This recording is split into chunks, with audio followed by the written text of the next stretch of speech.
Good morning. I'm Joe Toolman Divine. Reg has asked me to speak to you small group leaders about making disciples in your small group. And we know the mission of our small groups is to make disciples in a relational environment. But what does that look like? What for us as leaders? Now, I used to think that I was supposed to fill my group with a whole bunch of head knowledge about Jesus. If they knew enough about Jesus, they would start doing the work of Jesus. But that wasn't working. So the past year, I've been trying to study and see what was it that I'm missing. I've recently heard the concept that we have our head to fill, but we need to move what's in our head into our heart to activate our hands and feet to do the mission of Jesus.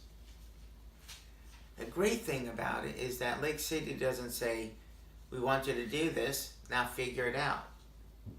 They actually give us a whole toolbox of tools to use. So go ahead and take out your Lake City Small Group Tool Kit. Today I'm going to go over 3 tools that will help you to make disciples in your small group. I thought it'd be interesting to share some tools that I use around the house when I'm doing jobs, and then relating it to the different tools that I'm going to bring up. So the first is a tape measure. Everybody uses this. Now, does everybody know what the rule is when you're measuring before cutting? Right. Measure twice, cut once.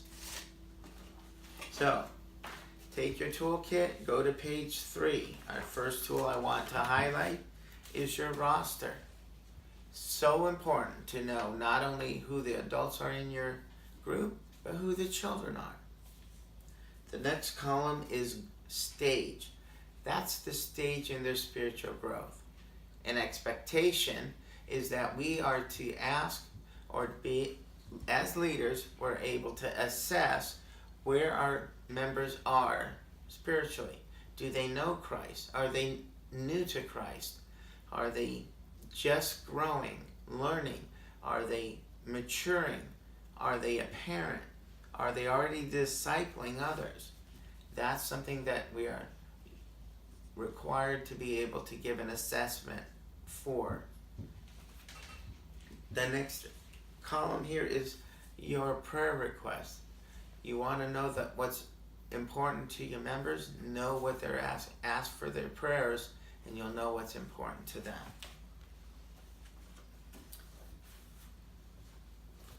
So that's our head knowledge. Now, the next tool I want to highlight is a screwdriver. Now, we know screwdrivers tighten and loosen things, but I think also if a screwdriver can also turn on or off a switch or open up or close a valve. And I think of that as I need to move from the head knowledge, opening up the heart or turning on the switch to bring this down into the heart. So how do you do that? You ask questions. So go to page 33 in your toolkit, and you have the serpent dove method of asking questions. Now, Reg has said he's even led his group, and he has this page open, reminding him to ask those questions, to dig deep. Now, why do questions work? I'm reading a book called Truth That Sticks, and the author had 2 points that really helped me. He said, questions allow listeners to take ownership of what they've heard and make personal discoveries.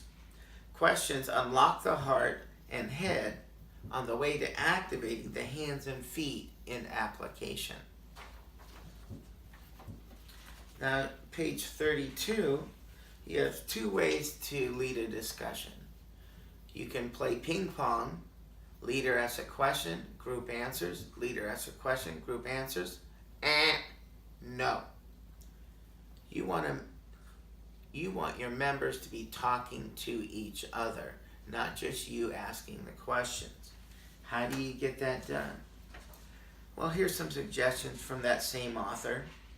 He said if your goal is to be a facilitator that doesn't play ping pong, make sure that one person doesn't dominate the conversation. Ask your questions. If you get one person answering a lot of those questions, ask somebody else's opinion in a polite and gentle and respectful manner. If someone asks you a question, don't just answer that question. Ask the group that question. Or say to that person, what do you think?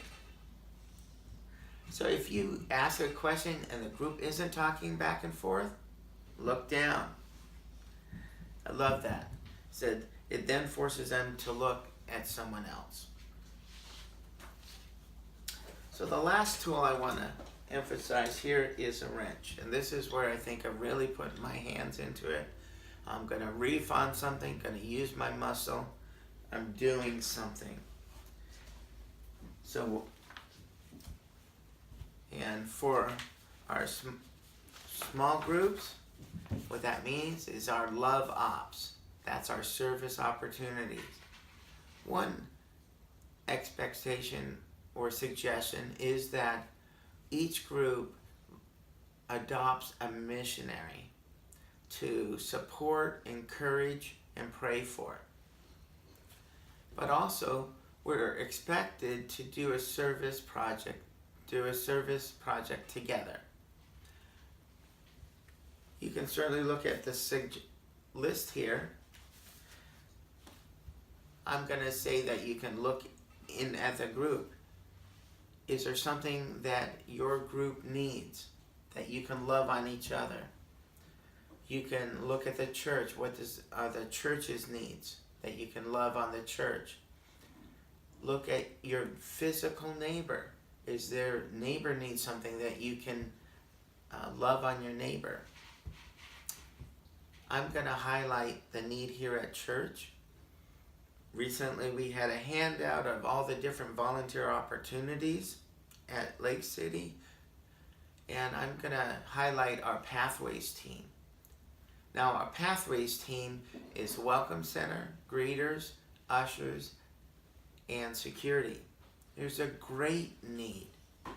What if you chose as a group to once a semester or once a month or every other month serve as a group in that capacity? That's just a suggestion. There's plenty of other suggestions. So I'm going to conclude by saying that it's our responsibility as leaders to take that head knowledge, move it down into the heart, switch it open, unlock it, turn the valve on by asking good questions, and then leading your group to service and doing the mission of Christ. Thank you.